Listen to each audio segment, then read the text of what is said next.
ऋषिवर, एक प्रश्न है जो बार बार मन को कचोटता है। क्या उसका उत्तर मिल पाएगा? पूछिए राजमाता।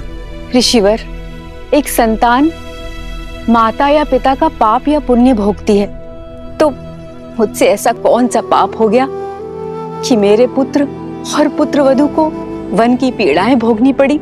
माता, जिनके कर्म और जीवन चक्र अंतिम पड़ाव पर होते हैं, अर्थात जो अपना अंतिम जीवन जी रहे होते हैं, उन्हें अकारण भी कष्टों का भागी बनना पड़ता है और जीवन की यह अंतिम परीक्षा देनी पड़ती है। अर्थात मेरे पुत्रों के पुत्रों को भी ये असहनीय कष्ट भोगने पड़ेंगे? माते, संसार के हर प्राणी का भाग्य सूर्य देव की पुत्री माता छठी के हाथों लिखा जाता है। इसलिए नवजात शिशु की कुंडली 6 दिवस के बाद बनाई जाती है। आप तो साक्षात सूर्य देव के वंशज हैं, सूर्यवंशी हैं। यदि आपकी पुत्र वधुएं आपके पूर्वज सूर्य और उनकी पुत्री छठी माता की आराधना करें, तो भविष्य में उनकी होने वाली संतानों के भाग्य में सुख और समृद्धि आना अटल है। छठी माता की कृपा से शीघ्र ही इस राजमहल में पालना भी बंधेगा और किलकारियां भी गूंजेंगी।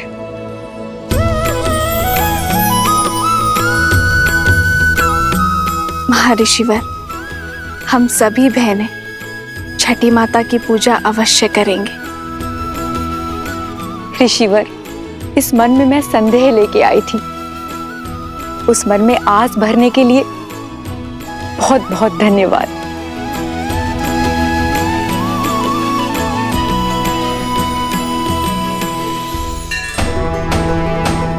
सुनो सुनो सुनो, 2 दिन के बाद हमारे श्री राम का राज्याभिषेक शुभ घड़ी में होने वाला है। सारी प्रजा को निमंत्रण है कि इस पावन अवसर पर उपस्थित रहे। सुनो सुनो सुनो। पूरा नगर पलके बिछाए आपका इंतजार कर रहा है। सभी के मुख पर आपका ही नाम, आप ही के द्वारा स्थापित होने वाले सुराज्य की बात है। और महर्षि मुग्दल ने भी तो यही कहा कि इस समस्त राष्ट्र में सुराज्य आप ही स्थापित करेंगे। किंतु ये सुराज्य है क्या? माना कि वानर हूं, लेकिन किष्किंधा का राजा भी तो हूं। कल उठ के ये सारा भार अंगद को ही तो संभालना है मेरे बाद। जानना चाहता कि सुराज्य है क्या? अर्थ बताइए प्रभु। हाँ प्रभु, अर्थ बताइए। जय श्री राम, जय श्री राम।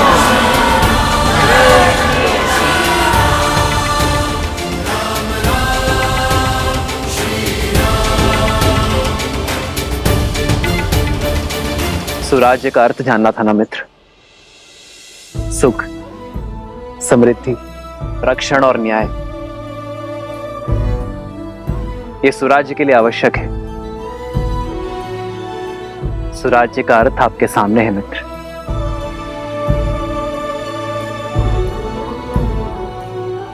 प्रजा के मुख पर जब खुशी हो, क्या वही स्वराज्य कहलाता है? जब राजा को देख प्रजा के मुख पर प्रसन्नता हो, वो सामान्य राज्य है।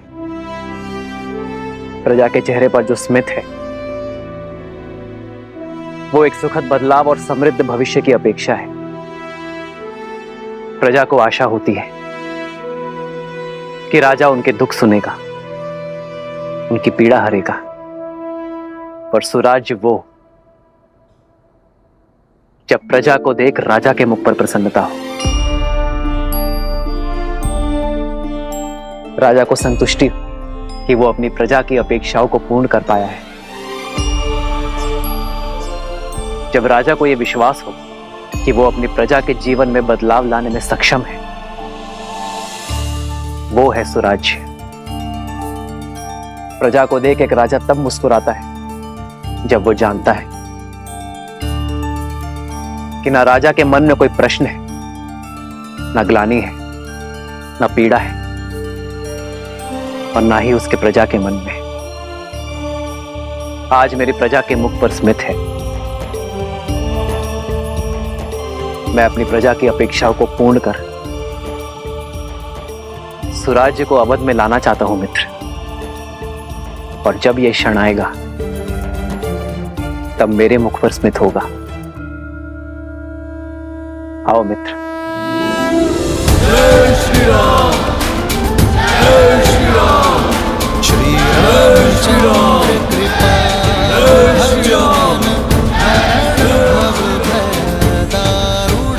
श्री राम, श्री राम, राजा राम, श्री राम।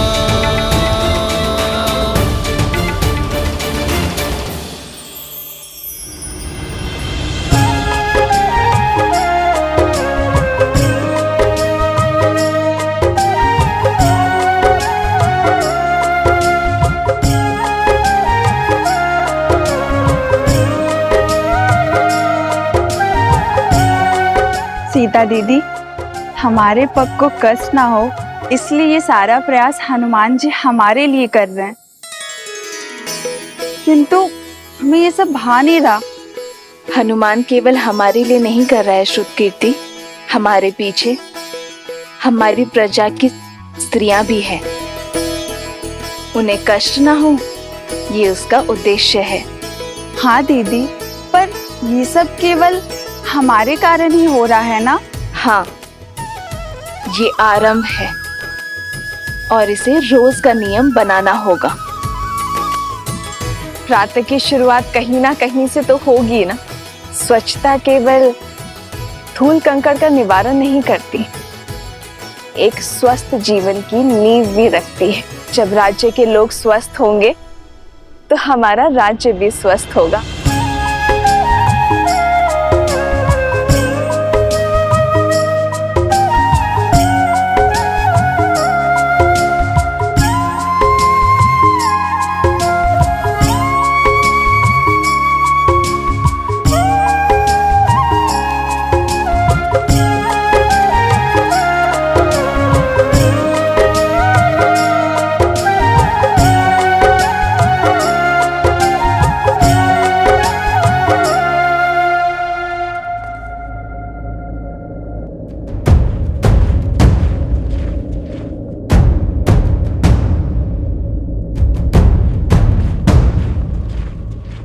जिस दिन का स्वप्न मैं वर्षों से देख रहा था, वो दिन भव्य और गरिमापूर्ण होगा।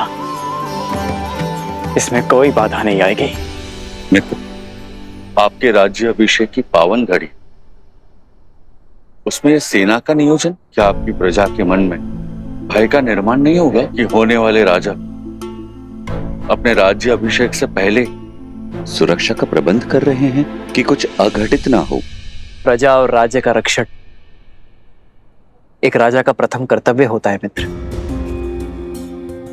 राज्य की सुरक्षा केवल आक्रमण के बाद ही नहीं, उसके पूर्व से करनी होती है। राज्य की सेना एक अन्यायी शासक के राज्य में प्रजा के मन में भय उत्पन्न करती है, तो वही राज्य की सेना एक न्यायपूर्वक शासक के राज्य में प्रजा को धैर्य, आत्मविश्वास और सुख की निद्रा देती है। सुराज्य के लिए राज्य और प्रजा की रक्षा हेतु सतर्क रहना अति आवश्यक है मित्र। जब प्रजा के मन में रक्षण का भय ना हो तो प्रत्येक व्यक्ति अपने कार्य का निर्वहन अधिक कार्यक्षमता के साथ करेगा। इससे राज्य सुख और समृद्धि के मार्ग पर चलेगा मित्र।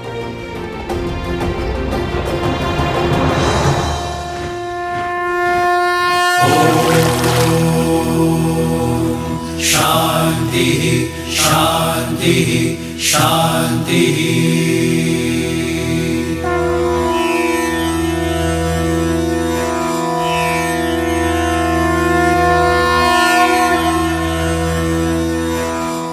हे सूर्यदेव, रघुवंश की कुल वधु की आराधना और आभार स्वीकार करें।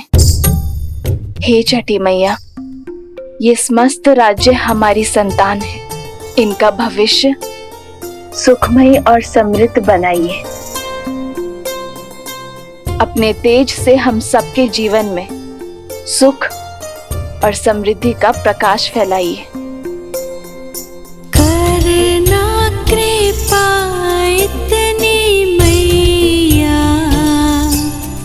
बढ़े यश रघुवीर का, बढ़े यश रघुवीर का। फले फूले नगरी अयोध्या, पावन पड़े पीर का, पावन पड़े पीर।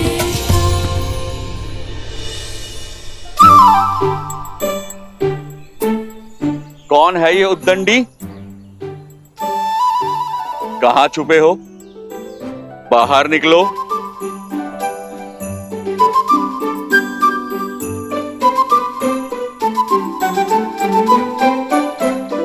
क्षमा कीजिए प्रभु। किस बात की क्षमा? वो हमारी गेंद आपको क्षति पहुंचाई। इसका दंड तो अवश्य मिलेगा, किंतु दंड से पहले एक बात जानना आवश्यक है कि किसी भी क्रीड़ा में ये विशेष ध्यान रखा जाए कि किसी को हानि ना हो, किसी को क्षति ना पहुंचे। जी प्रभु, हम दंड के लिए तैयार हैं। पहले वचन दो कि इस बात का ध्यान रखोगे। हम वचन देते हैं, अवश्य ध्यान रखेंगे। तो अब दंड के लिए सज्ज हो जाओ। अपना हाथ आगे करो।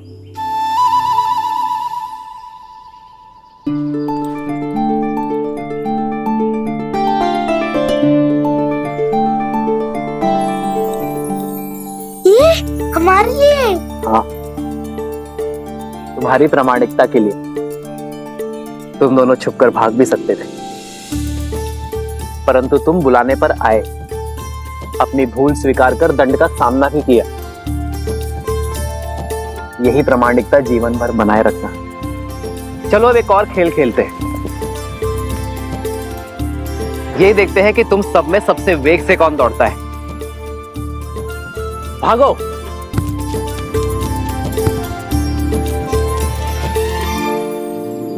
मित्र, राजा का धर्म तो सेवा है।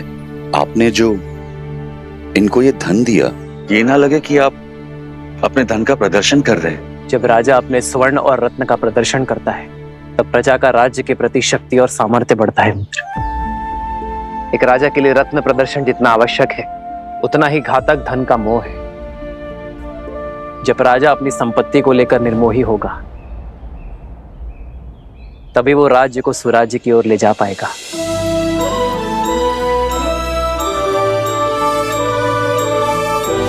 राजा की संपत्ति पर प्रजा का गर्व और राजा के लिए भार हो, यही सुराज्य का सार है। जब राजा अपनी संपत्ति पर गर्व ना करे और उसे अपने कार्यों में प्रयोग करे, तभी राज्य सही अर्थ में सुराज्य होता है।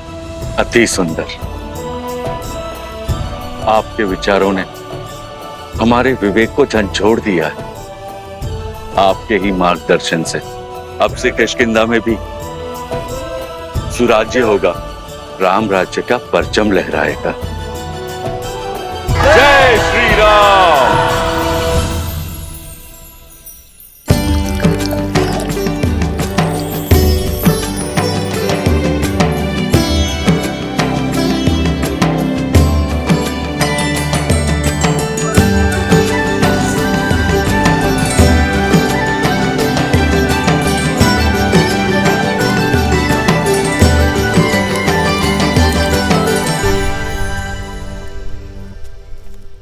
अपराधी हो तुम सब। कैसा अपराध? क्या अपराध किया है हमने? अद्भुत। पहले चोरी, ऊपर से सीना चोरी। पहले हमारे जीविका के साधन की चोरी की इन ब्राह्मणों ने, और अब तुम वैद्य हो। तुम मेरी पत्नी के उपचार और चिकित्सा के लिए मुझसे धन मांग रहे हो, उसके प्राण बचाने के बजाय। मैं ब्राह्मण हूँ, चोरी जैसा शब्द मैं सोच भी नहीं सकता। और ये लकड़ियां यज्ञ के लिए है। ये मेरी जीविका और मेरा धर्म है। हाँ, और औषधियां मेरी जीविका है। यदि मैं अपनी औषधियां बिना मोल के दे दूं, तो मेरा परिवार कैसे चलेगा? मित्र, ये तीनों ही अपनी जगह सही। अब इसका क्या उपाय है? सुराज्य का चौथा स्तंभ, न्याय। आओ मित्र। प्रभु,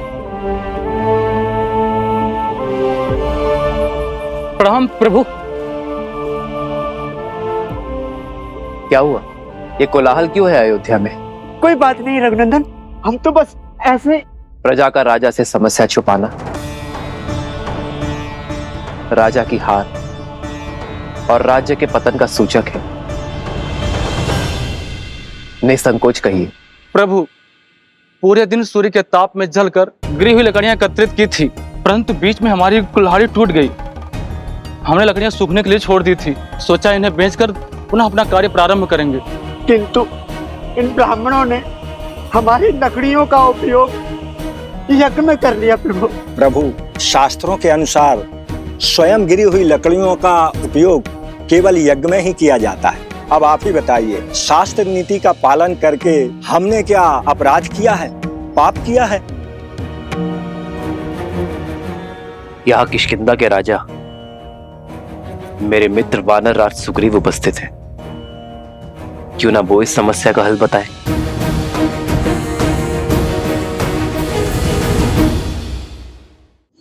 वही सत्य, इन ब्राह्मणों का कोई दोष नहीं। ना आप असत्य कह रहे हैं, ना आपने कोई अपराध किया है, ना हमारे वैद्यराज का कहना गलत है। प्रभु, अगर कोई गलत नहीं है तो ये कलेश क्यों? इसका समाधान क्या है प्रभु? शास्त्रों के अनुसार यज्ञ में स्वयं गिरी लकड़ियों का ही उपयोग करने का निर्देश है, इसलिए ब्राह्मण निर्दोष है। किंतु ब्राह्मणों के लिए न्याय वनवासियों के अन्याय का कारण बना, और वनवासियों का अन्याय वैद्यराज के अन्याय का कारण। वनवासियों की आजीविका का साधन उनसे छिन गया, उनका जीवन चक्र हिल गया। ऐसे में उन्हें पुनः सशक्त करने का दायित्व किसका है? भूल समझ में आ गई प्रभु, यह समाज का कार्य है। यज्ञ के उपयोग में मिलने वाली सुविधा का मूल्य देना हमारा धर्म है, और इसीलिए वनवासियों को नई कुल्हाड़ियां हम देंगे, अपना कर्तव्य हम निभाएंगे। प्रभु, हमारे न्याय का आधार धर्म हो चला था, इसीलिए हम भटक गए थे, जबकि हमारे धर्म का आधार न्याय होना चाहिए। मित्र, आज ये घटना आपके समक्ष हुई, इसीलिए ये न्याय हुआ, परंतु तुम्हारी अनुपस्थिति में ये हुआ तो क्या करोगे? जिन्हें आवश्यकता है पहले उनकी सहायता करेंगे मित्र। आप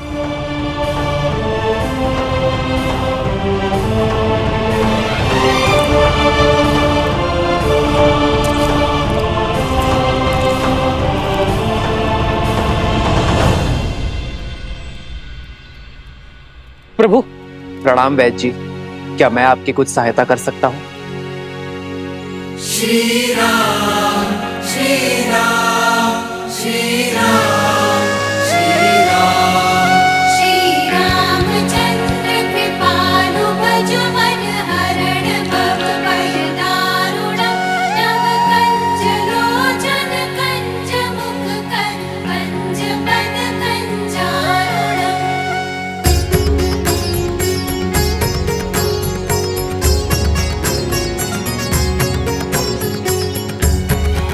मृत्यु अवश्य ही परमात्मा के हाथ में है, किंतु जब किसी की मृत्यु को अंतिम क्षण तक टालने के लिए पूरा परिवार अपितु पूरा समाज जुट जाए, तब बनता है सच्चा और आदर्श राज्य। जब किसी के दुख के क्षण में ना कोई ऊंच नीच, ना कोई जात पात का विचार आए, वो कहलाता है स्वराज्य। जब राजा अपनी प्रजा के लिए उससे अधिक कर जाए, जिसमें वो सक्षम है, तब बनता है स्वराज्य।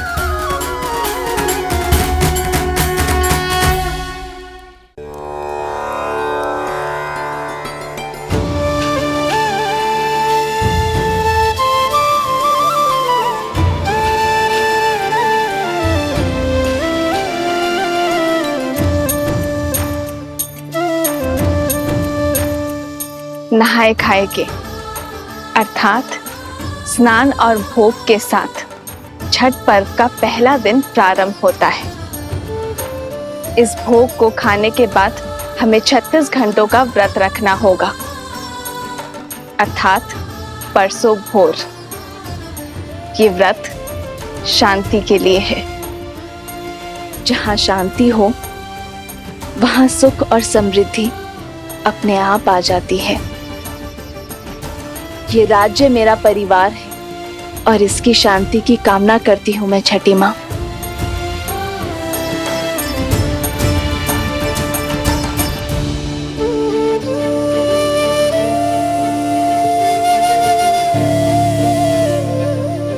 वहां प्रभु श्री राम और यहाँ माता सीता संसार को जीवन जीने का पाठ सिखा रहे हैं।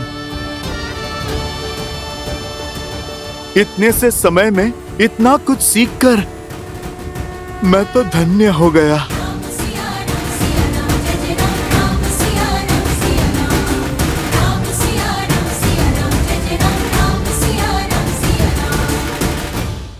सुराज्य के लिए राज्य कार्यभार का सही होना आवश्यक है और राज्य कार्यभार समाज व्यवस्था पर चलता है।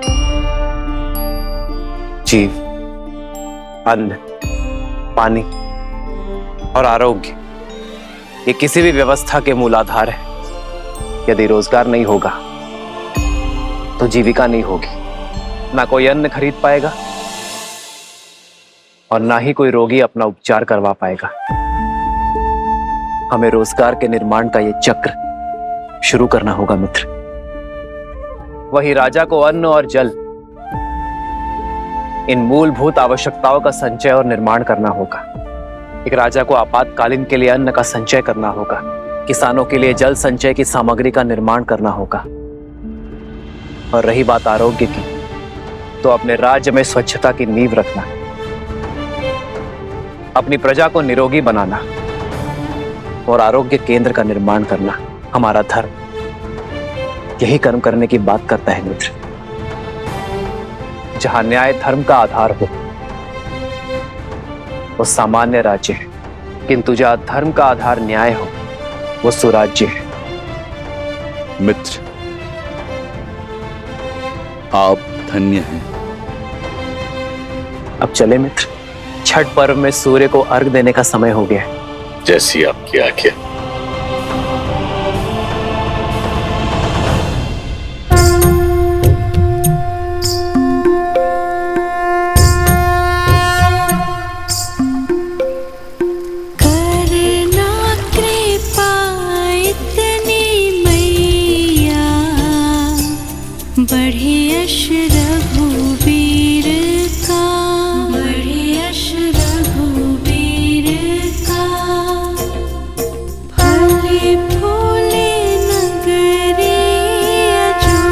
मेरे श्री राम सदा सदा के लिए अयोध्या के होने जा रहे हैं।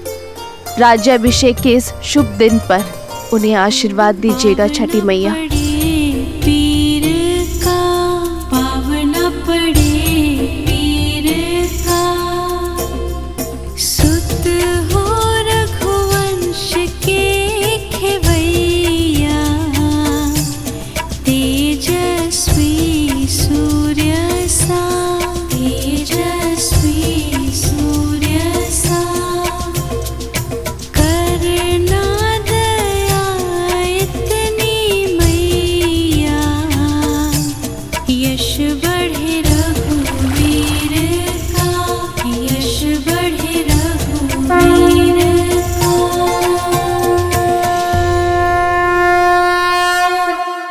आओ राम,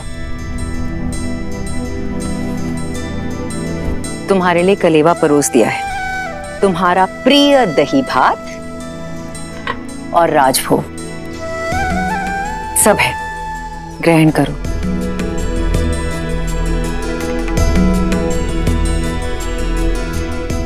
माँ, सीता का है, भोर की पूजा समाप्त नहीं हुई।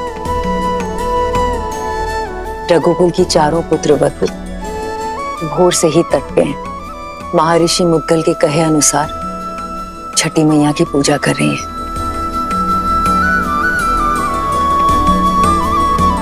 कल तुम्हारा राज्याभिषेक है राम। कल के पश्चात बहुत से कर्तव्य, बहुत से दायित्व निभाने हैं तुम्हें। ऐसे में तुम्हारी अर्धांगिनी, तुम्हारी सीता तुम्हारी शक्ति में भक्ति का बल डालने का प्रयास कर रही है। तुम्हारी लंबी आयु और अयोध्या के सम्मान के लिए प्रार्थना कर रही है। रघुकुल के दीप की सुरक्षा की प्रार्थना कर रही है। तब तो समय लगेगा माँ। कुछ खाया उन चारों ने? कहाँ? 12 प्रहर का उपवास है उनका, जो तुम्हारे राज्य अभिषेक से पहले ही समाप्त होगा। परिवार में पुरुष चाहे सफलता के जिस भी शिखर पर पहुंच जाए, उसका आधार, उसकी धरा एक स्त्री ही होती है। और मां, घर की उन्नति में पति पत्नी दोनों ही भागी होते हैं ना, तो व्रत केवल स्त्री ही क्यों रखे?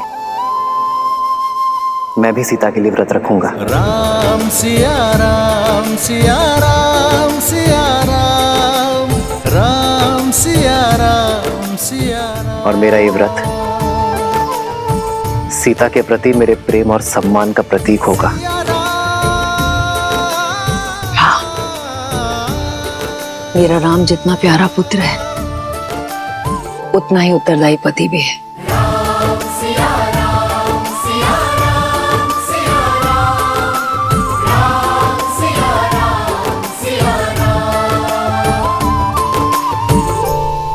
प्रणाम ऋषिवर। कल सुबह सूर्य की पहली किरण के साथ ही श्री राम का राज्याभिषेक होगा और श्री राम जैसा धर्मात्मा राजा पाकर ये धरा धन्य हो जाएगी।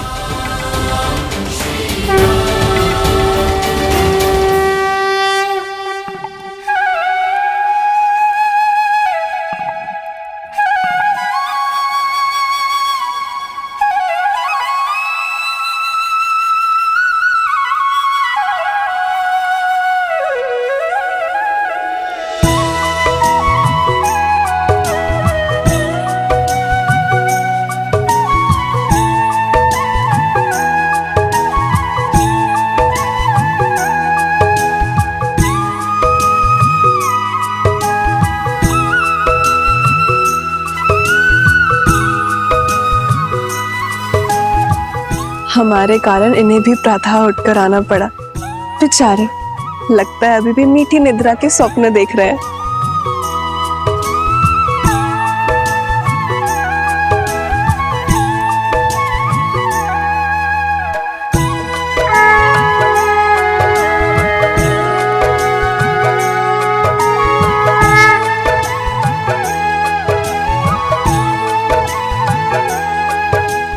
तो छठी माँ की पूजा हम अपने बच्चों के लिए रखते हैं, ताकि उनका जीवन सरल हो और कोई परेशानी ना हो।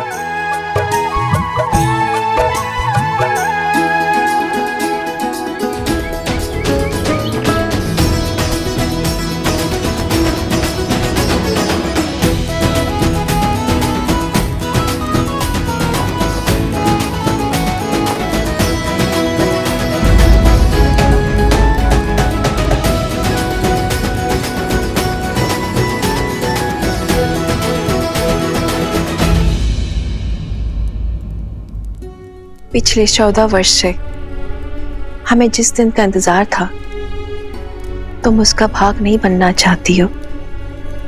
हमारा राम राजा बनने वाला है। चलो कैकेयी, ये समय बीती बातों का शोक मनाने का नहीं, आने वाली घड़ी के सुख में रंगने का है। आपको मुझ पर क्रोध नहीं आता? इस समय भी आप मुझे अपना दोषी नहीं मानती? कैकेयी दीदी, वनवास में जाने से पूर्व स्वयं राम ने तुम्हें क्षमा कर दिया था और हमने भी आपको क्षमा कर दिया था। मुझे राम के प्रति तुम्हारे प्रेम में ना पहले कोई संदेह था ना है। मुझे ज्ञात होता कि समस्त भूमि के राजाओं से मेरा राम राजधर्म सीखेगा, ज्ञान प्राप्त करेगा, तो वनवास का ये वचन पहले मैं मांग लेती। दीवे, आपके भीतर ममता ही नहीं, बुद्धि माता का सागर बहता है। धन्यवाद दीदी। तो दीदी तनिक आप भी इस ज्ञान की गंगा में गोता लगा लीजिए, भूल का भार छोड़िए और पुत्र के राज अभिषेक में चलिए। सियावर रामचंद्र की, सियावर रामचंद्र की, सियावर रामचंद्र की, सियावर रामचंद्र की।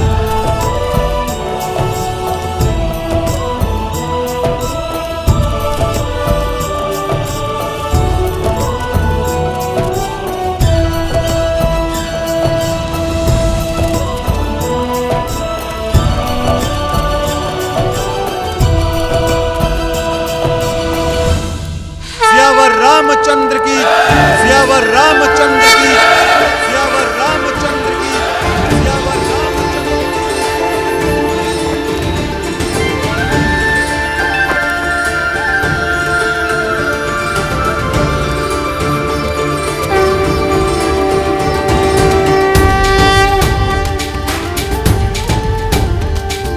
श्री रामचंद्र कृपालु भजु मन हरण भव भय दारुणम्।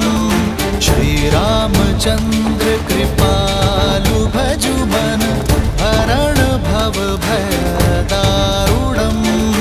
नव कंज लोचन कंज मुख कर कंज पद कंजारुणम्। और हम राजगुरु वशिष्ठ के आने तक अयोध्या को तनिक और प्रतीक्षा करनी होगी। तब तक आप माताओं का आशीर्वाद ले लीजिए। आइए। अमित छवि नव नीला नीरज सुंदरम। पटपीत मानहु तड़ित रुचि सुचि नौमि जनक सुतावरम। श्री राम श्री राम राम राम श्री राम श्री राम श्री राम राजा राम श्री राम।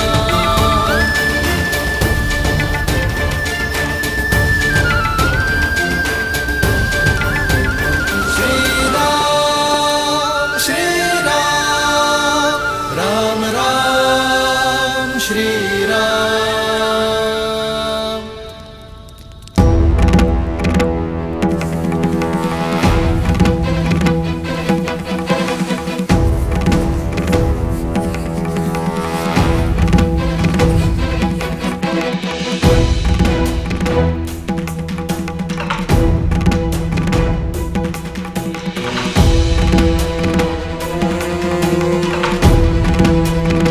महर्षि पराशर, नक्षत्रों से उलझने के लिए अभी बहुत समय है। राज्याभिषेक में आपकी प्रतीक्षा हो रही है ऋषिवर।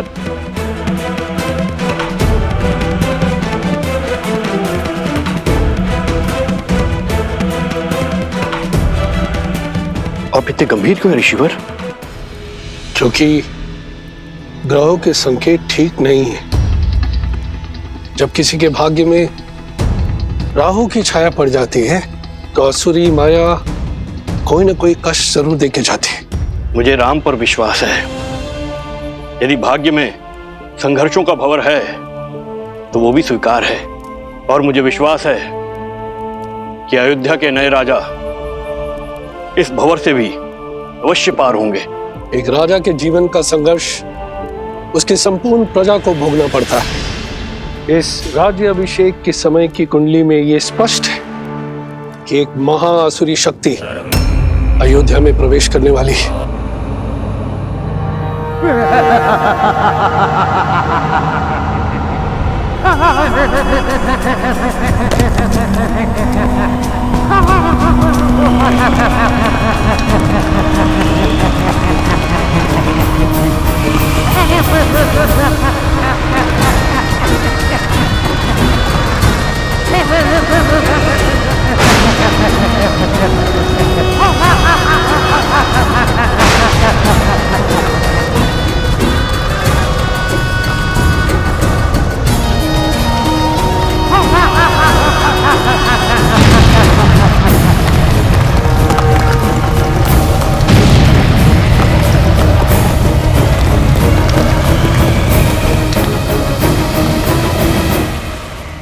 देवता सदा अयोध्या के आगे ढाल बनकर खड़े होते आए हैं ऋषिवर।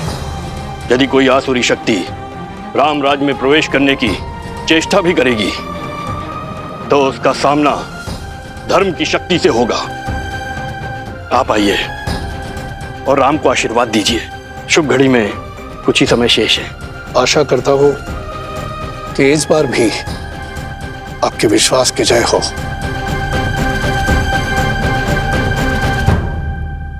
आइए चलिए।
अरे शीघ्र चलो, आज अभिषेक का समय हो गया है।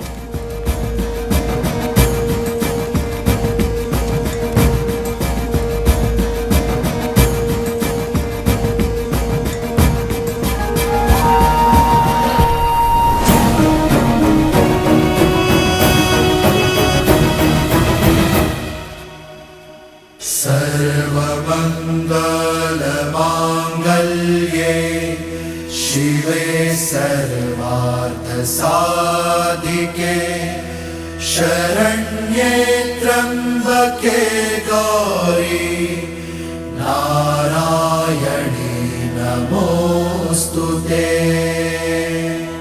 माता, जीवन के पग पग पर आपने महादेव का साथ दिया है। आशीर्वाद दे कि वैसे ही मैं भी सदा अपने श्री राम का साथ दे सकूं। सुख दुख की हर घड़ी में मैं राजा राम की पत्नी के रूप में सभी दायित्व निभा सकूं।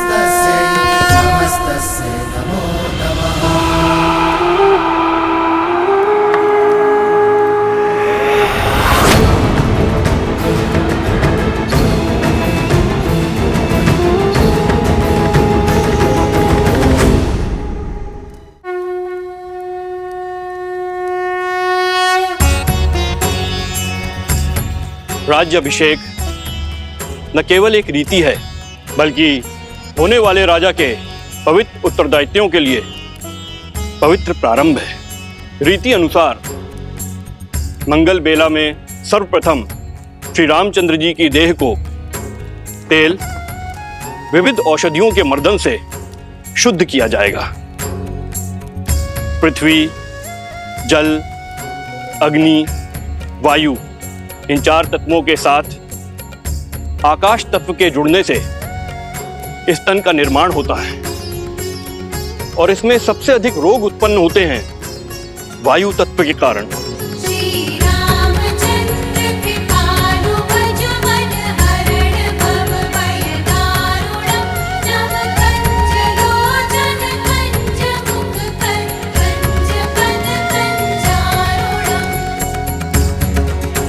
वायु न केवल चलने या कार्य करने की शक्ति है बल्कि मन में उत्पन्न होने वाले विचारों की अभिव्यक्ति भी है।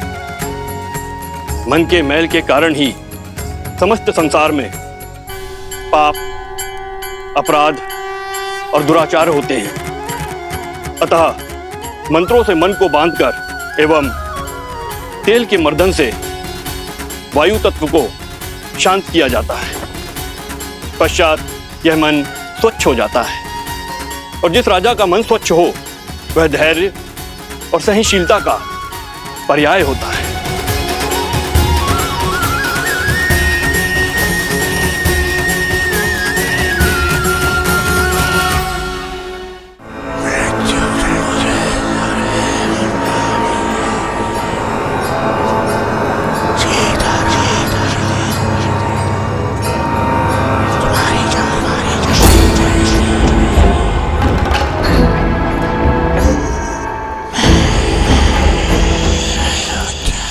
ना जाने कौन फड़फड़ाया जा रहा है, कानों में विचित्र स्वर आ रहा है, ना ही कुछ समझ में आ रहा और ना ही कोई दिखाई दे रहा है। जाने कौन है जो पूजा भी नहीं करने दे रहा है।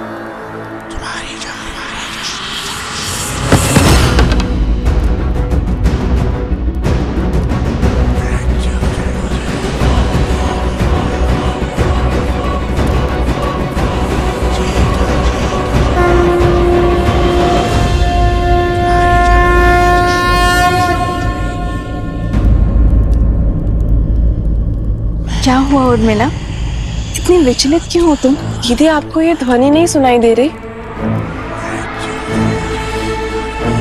कैसी ध्वनि? मुझे तो कुछ सुनाई नहीं दे रहा है।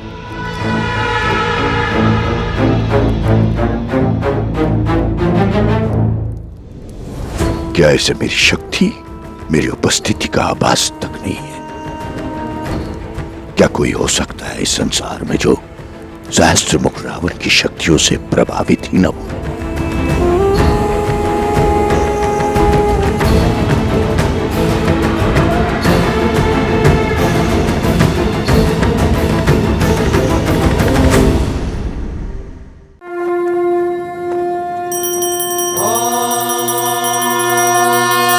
स्वस्ति न इंद्रो वृद्धश्रवाः स्वस्ति न पूषा विश्ववेदाः स्वस्ति नस्ताक्षो अरिष्टनेमि स्वस्ति न बृहस्पतिर्दधातु। ओम शांति शांति शांति।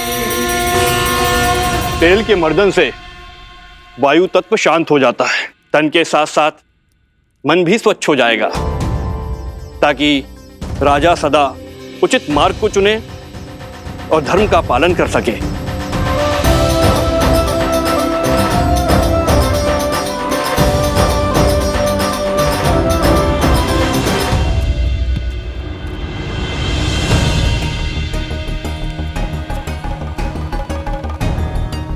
ये क्या हनुमान, आपका पग स्थिर क्यों नहीं? भैया आप मुझसे पूछ रहे हैं?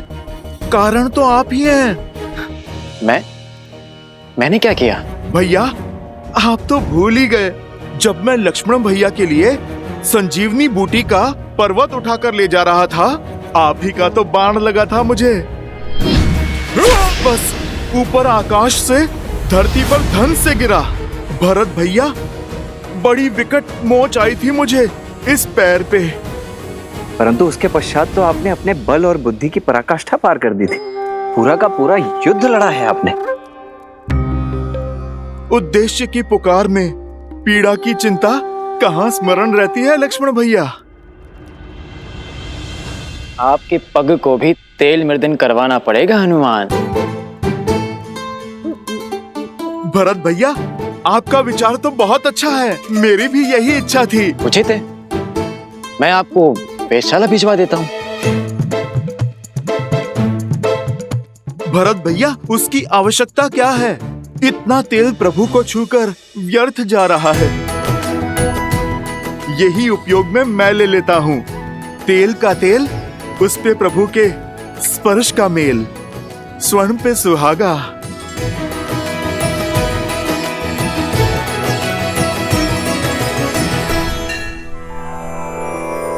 श्री गुरु चरण सरोज रज निज मनु मुकुरु सुधारी बरनउँ रघुबर बिमल जसु जो दायक फल चारि। यही तेल प्रभु श्री राम को स्पर्श करके आया है, मेरे तन और मन को स्थिरता दे सकता है। समझ रहे हैं भरत भैया? सब समझ में आ रहा है लक्ष्मण। इनके पग की पीड़ा, इनके तन की अस्थिरता, सब बहाने हैं हनुमान के। सत्य तो ये है कि भैया के तन को स्पर्श करके आया हुआ तेल भी हनुमान के लिए प्रसाद है, पावन है। सच में हनुमान की भक्ति अनुपम है, पर ये तो कम है। अभी तो और अभिषेक होंगे। भैया को माटी भी लगाई जाएगी। क्या हनुमान वो भी अपने तन में मल लेंगे? कहीं या विचित्र दृश्य ना प्रस्तुत हो जाए। उचित कह रहे हो शत्रुघ्न। भ्राताओ, बहुत बड़ी भूल हो गई हमसे। सीता भाभी माँ के साथ ही रखना चाहिए था हनुमान को। अब और न जाने क्या क्या खेल दिखाएंगे ये। भरत भैया, जो पहले ना हो सका वो अब भी तो हो सकता है। अर्थात हनुमान जी, एक कार्य तो शेष रह गया। हमें शीघ्र भाभी माँ को यहाँ बुलवाना होगा। वो क्या है कि भैया के शीश पर जब अयोध्या का राजमुकुट सजेगा तो उन पर प्रथम पुष्प वृष्टि करने का अधिकार तो भाभी माँ को ही है ना। तो समस्या क्या है लक्ष्मण भैया? प्रभु के कार्य में कोई भी विघ्न नहीं आएगा। राम लखन सीता सहित हृदय बसहु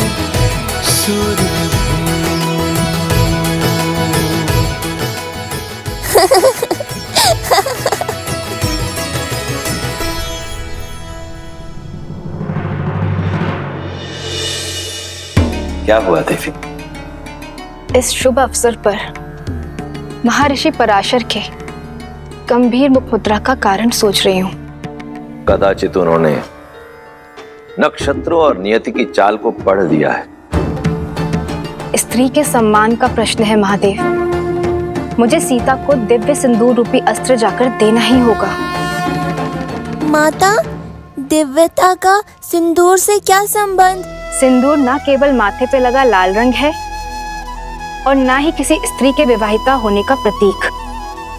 स्त्री अपने मांग में सिंदूर के साथ विवाहित जीवन के सुख, समृद्धि और स्वास्थ्य के रंगों को भी भरती है। सिंदूर एक ऐसी ढाल है जो सभी प्रकार की नकारात्मक ऊर्जाओं से पति और पत्नी के संबंधों की रक्षा करता है, भीतर और बाहर के सभी द्वंद्वों का अंत करता है। जिस प्रकार श्री राम को युद्ध के समय भिन्न भिन्न प्रकार के शस्त्रों और अस्त्रों से सुसज्जित किया गया था, अब समय आ गया है देवी सीता को भी वैसे ही सज्ज करने का,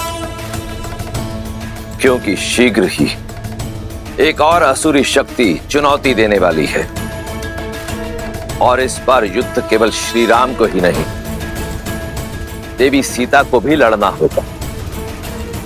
आप जाइए देवी, समय अत्यंत कम है।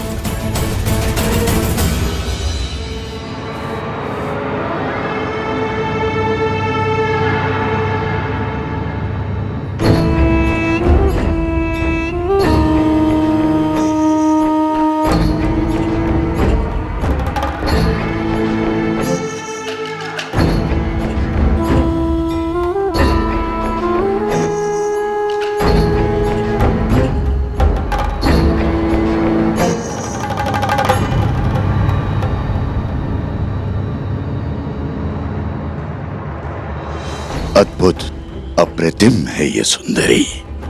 इन पर मोहित होकर क्या पाप कर लिया मेरे भाई रावण ने। प्रणाम ऋषिवर। सुखी रहो।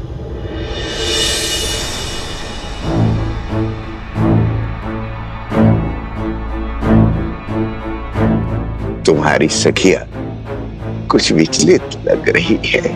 हाँ ऋषिवर, इन्हें कुछ विचित्र स्वर सुनाई दे रहा है, किंतु मुझे कोई अनुभव नहीं हो रहा। अद्भुत। ब्रह्मांड में निरंतर अनेक ध्वनियां गूंजती रहती हैं। शब्दों और विचारों की तरंगे उठती रहती है। दुर्भाग्य होता है उन लोगों का जो उसे सुन नहीं पाते। कोई बात नहीं,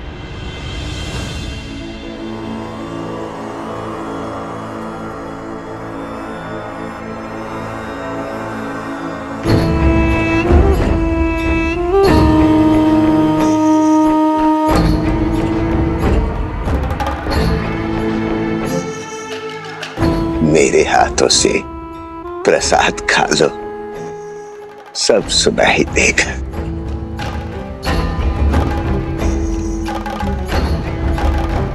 लो।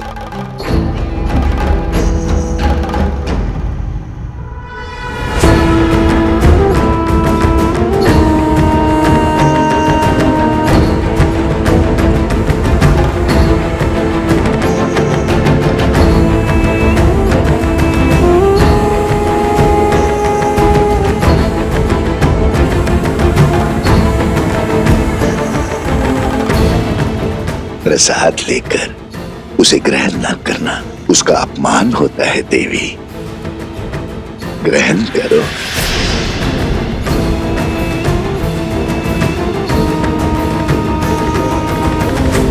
क्या हुआ, कोई संदेह? संदेह नहीं, समर्पण है ऋषिवर। श्री राम के राज्याभिषेक के लिए मैंने व्रत रखा है। आज राज्याभिषेक के बाद ही मैं छठी पूजन का व्रत खोलूंगी। क्षमा कीजिएगा ऋषिवर, किंतु मैं ये प्रसाद अभी ग्रहण नहीं कर पाऊंगी। प्रणाम। कल्याण हो।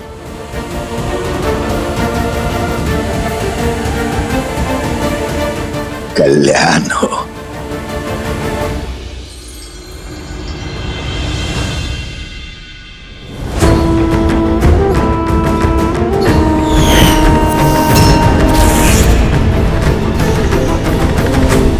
तेल अभिषेक संपन्न हुआ, अब मृदाभिषेक आरंभ हो।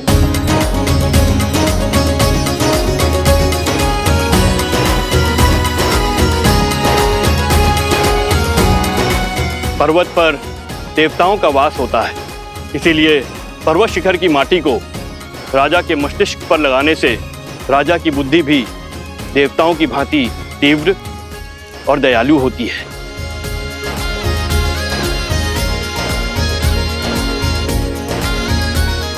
राजमहल के आंगन की माटी में शौर्य की गाथाएं, वीरों का रक्त घुला होता है और इस माटी को हृदय से लगाने से भावी राजा का मन दृढ़ होता है।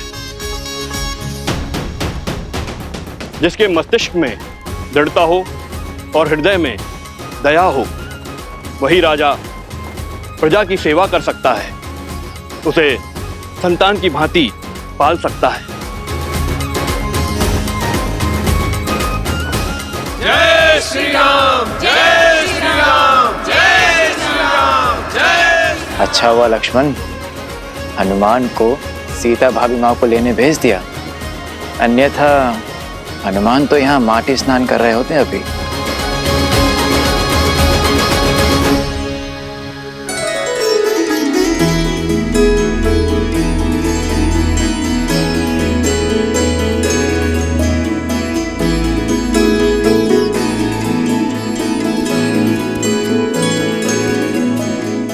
कहाँ है मैया?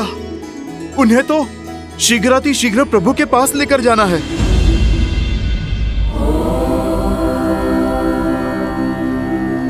जगत पूजे, जगत वंदे, सर्वशक्ति स्वरूपिणी पार्वती देवी नमः।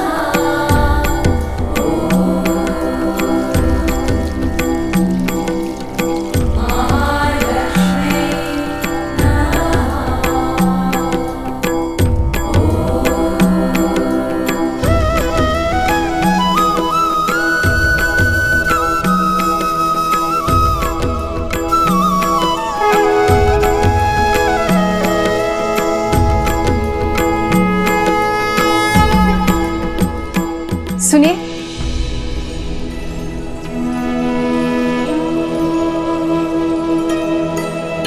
जी ये आपके लिए है देवी।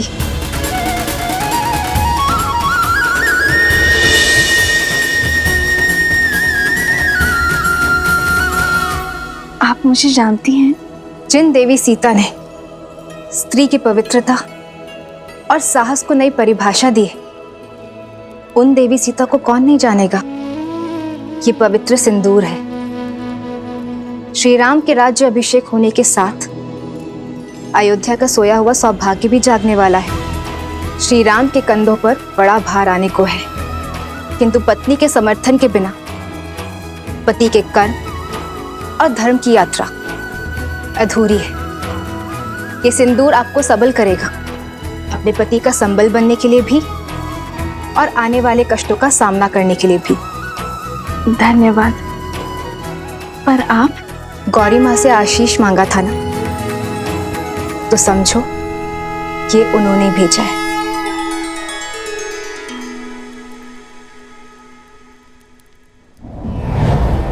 सर्वमंगल मांगल्ये शिवे सर्वार्थ साधिके शरण्ये त्र्यंबके गौरी नारायणी नमोस्तुते नारायणी नमोस्तुते।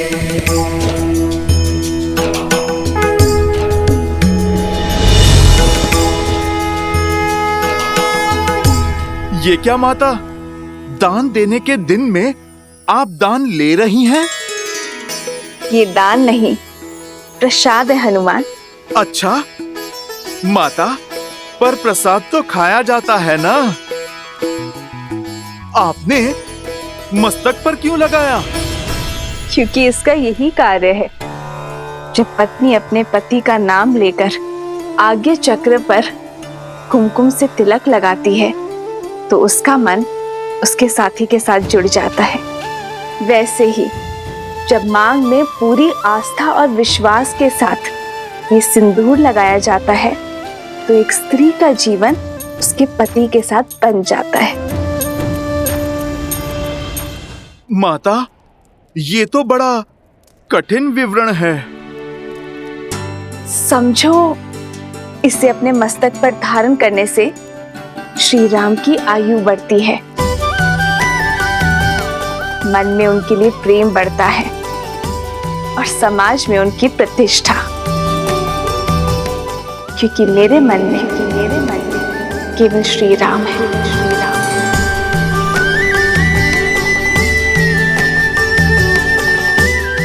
माता, आप मन मस्तक की बात करती हैं। इस भक्त के तो रोम रोम में प्रभु राम के लिए प्रार्थना उठती है माते।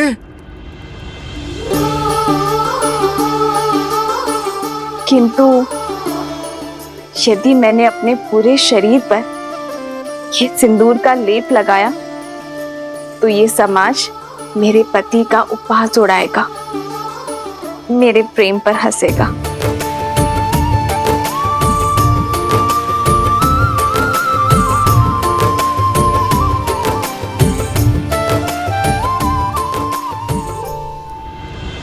पंचगव्य अर्थात गौ माता से प्राप्त 5 उत्पाद दुग्ध, दही, घी, गौमूत्र और गौमेह, इन पांचों के स्नान से संपूर्ण देह शुद्ध हो जाती है और पृथ्वी तत्व भी शांत हो जाता है, क्योंकि गौ माता ही पृथ्वी का अन्य रूप है।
हर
रामचंद्र की, सियावर रामचंद्र की, सियावर रामचंद्र की, सियावर रामचंद्र की।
राज्य अभिषेक लगभग संपन्न होने वाला है,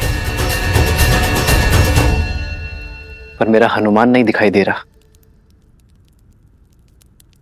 कहाँ है हनुमान? अरुधरि लाल लगूर, वज्र देह दानव दलत, जय जय जय कपीसु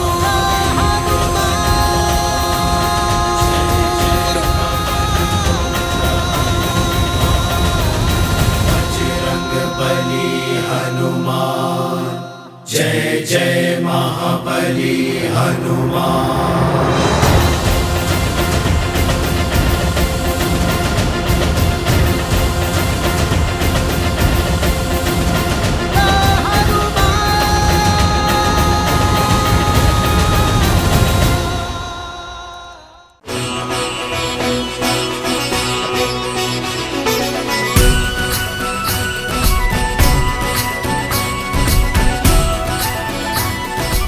सियावर रामचंद्र की, सियावर रामचंद्र की, सियावर रामचंद्र की, सियावर रामचंद्र की।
राज्य अभिषेक लगभग संपन्न होने वाला है,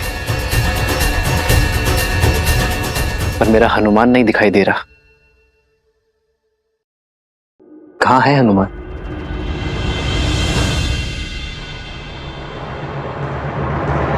लाल देह लाली लसे, अरुधरि लाल लगूर, वज्र देह दानव दलत, जय जय जय कपीसु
इसे अपने मस्तक पर धारण करने से श्री राम की आयु बढ़ती है, मन में उनके लिए प्रेम बढ़ता है और समाज में उनकी प्रतिष्ठा।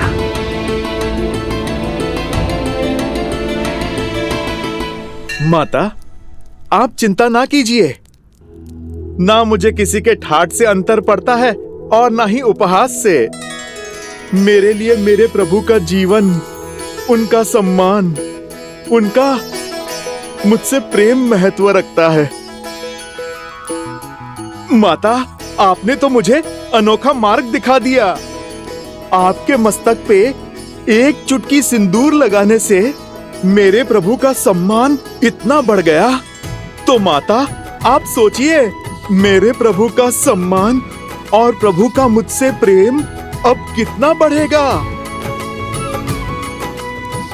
क्योंकि माता, मैंने तो अपने रोम रोम को सिंदूर के रंग से रंग लिया है। मैंने तो अपनी पूंछ का भी एक छोटा सा भाग भी नहीं छोड़ा। तो माता, आप बताइए ना, इस लाल देह से मेरे प्रभु का जीवन और कितना बढ़ेगा।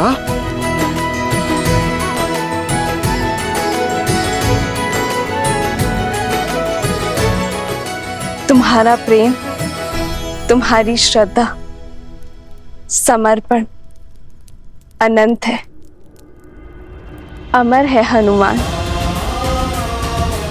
तुम चिरंजीवी रहोगे और जब तक तुम रहोगे, तुम्हारे हृदय में श्री राम का प्रेम सदा के लिए धड़कता रहेगा।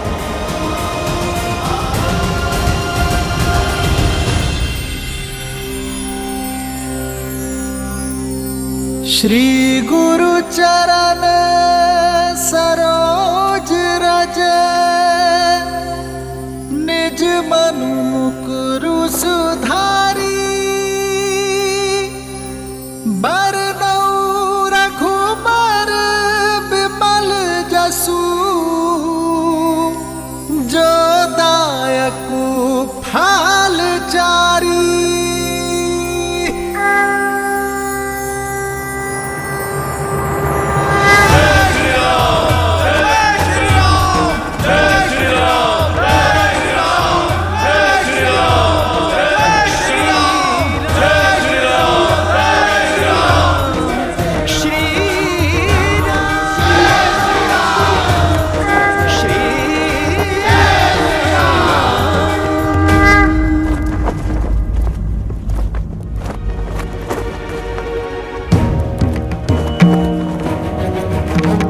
इस राज्य अभिषेक के समय की कुंडली में यह स्पष्ट है कि एक महाआसुरी शक्ति अयोध्या में प्रवेश करने वाली है।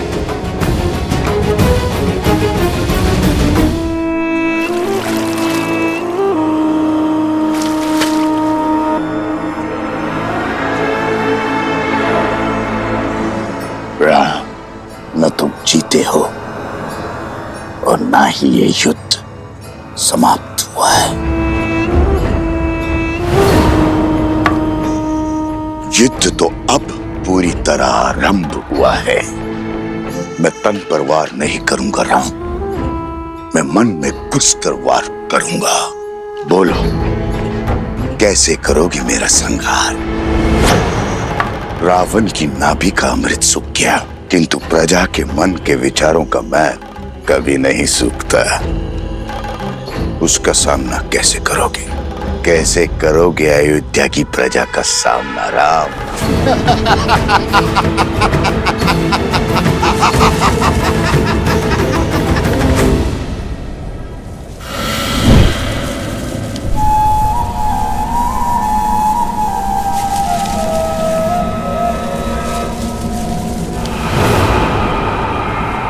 भूल हो गई मुझसे, जो आपसे सहायता की आस कर बैठी मैं, आपके द्वार पर प्रतिशोध की भिक्षा मांग बैठी मैं। अपने हाथ पे हाथ धरे देखते रहे और वहां राक्षस राज्य का अंत करने वाला वो राम, उसका राज्य अभिषेक हो गया। पराजय है ये आपकी।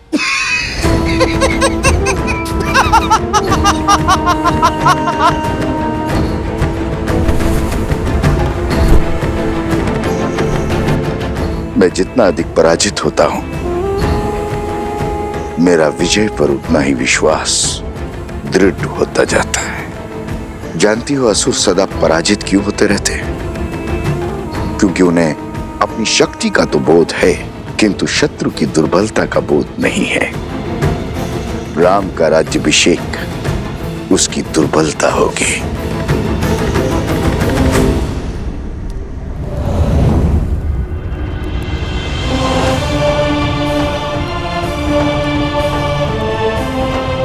प्रणाम आचार्य। प्रणाम महर्षि।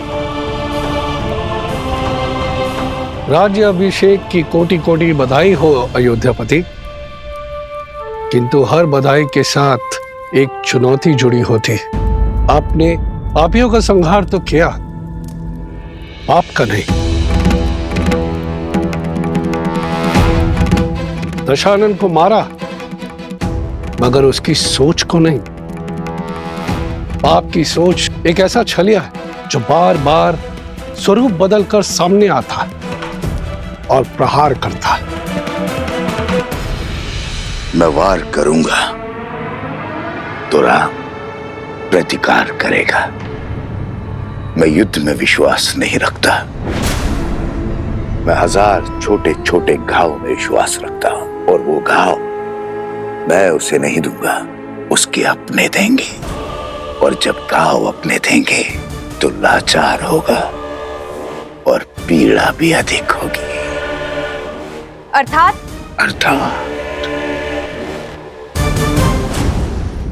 जब शत्रु वार करता है तो व्यक्ति दिल मिलाकर उसका प्रतिकार करता है, किंतु जब संतान वार करती है तो व्यक्ति घुट-घुट कर मरता है। अयोध्या की प्रजा को संतान मानता है ना राम।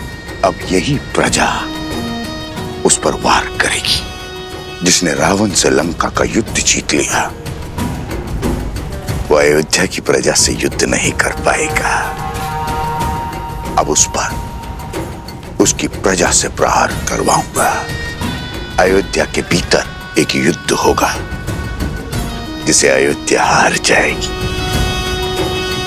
अयोध्या की प्रजा के मन में इतना विष घोल दूंगा जिसे राम तो क्या, महादेव भी नहीं काट पाएंगे। रावण महान शिव भक्त था, ज्ञान का सागर था, किंतु वो राक्षस सुमाली की राक्षसी वृत्तियों से जन्मा था। राक्षस सुमाली के अन्य पुत्र भी हैं श्री राम, जिनमें न रावण सा तप है और न ही ज्ञान है, तो केवल कुटिलता।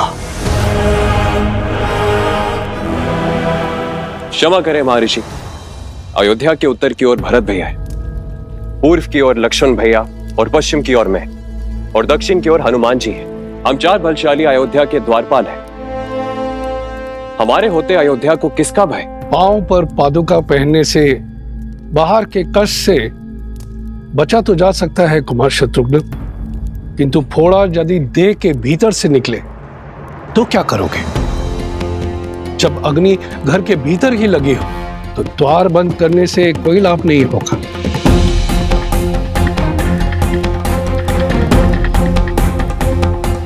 रावण के पापों का अंत तो हुआ है, लेकिन उसकी सोच का नहीं। जो विपदा आने वाली है उसके अस्त्र तलवार या भाले नहीं, असत्य, लोकवाद, झूठी निंदा, ये सब उसके अस्त्र है। शब्द उसका ब्रह्मास्त्र है। संसार का नियम है, अगर कोई भी असत्य बार बार कहा जाए, किसी की झूठी निंदा बार बार हो, तो वो सत्य लगने लगता है।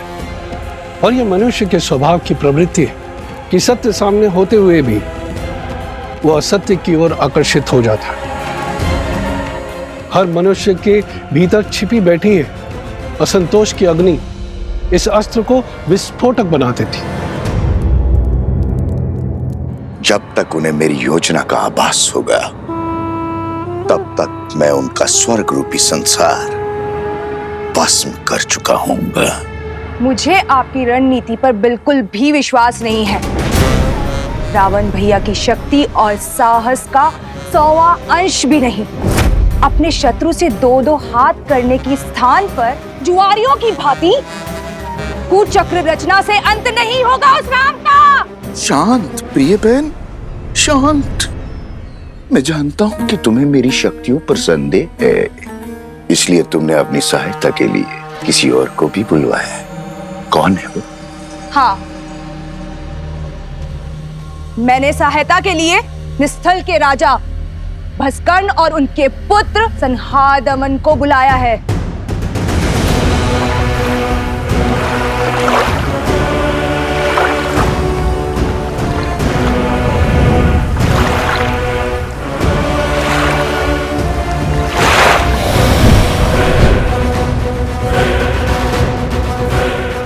ये महाअसुर भस्कर्ण के सैनिक हैं। आप मेरे साथ? तुम्हारे महाराज को वरदान है कि जब तक वो जल में, वायु में या पृथ्वी पर खड़े होंगे, उनका वध करना असंभव है। हाँ।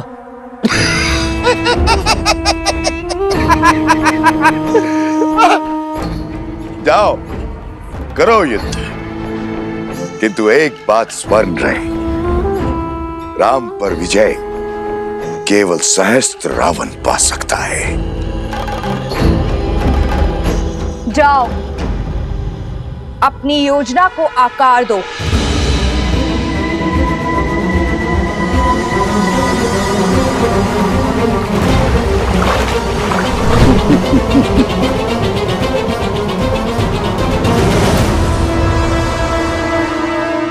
शूर्पणखा, सच है क्या और ब्रह्म क्या है, ये प्रश्न सदा से अमर खड़ा है।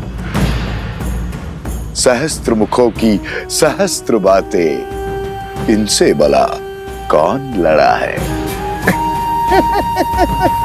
आप यही गाते रहो और मैं अपना कर्तव्य निभाती हूं।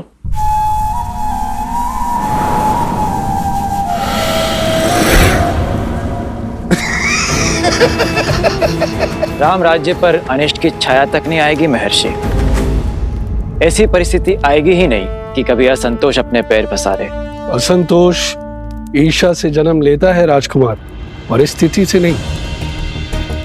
संदेह नहीं है कि श्री राम राज्य को संतुष्ट रखने का प्रयास करेंगे, किंतु राष्ट्र के कोने कोने में सबको सुख और लाभ पहुंचाने में समय लगेगा, और झूठी निंदा, असत्य और संदेह के बीच फैलाने में नहीं।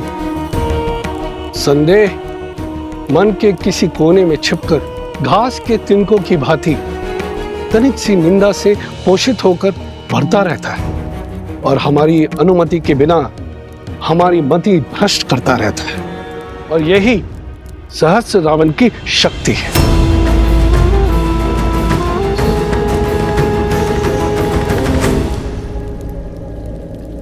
मैं राजनीति नहीं, भविष्य जानना चाहता हूं महर्षि। क्या छुपा है भविष्य के गर्भ में? अव्यवस्था, अराजकता, विजय भी होगी, किंतु भयंकर पीड़ा और संघर्ष के बाद। मानव जीवन तो है ही दुखों और संघर्षों का सागर, इससे भय क्या? मैं तो अयोध्या के विषय में पूछ रहा हूं महर्षि। मैं भी अयोध्या के विषय में ही बता रहा हूं राजन।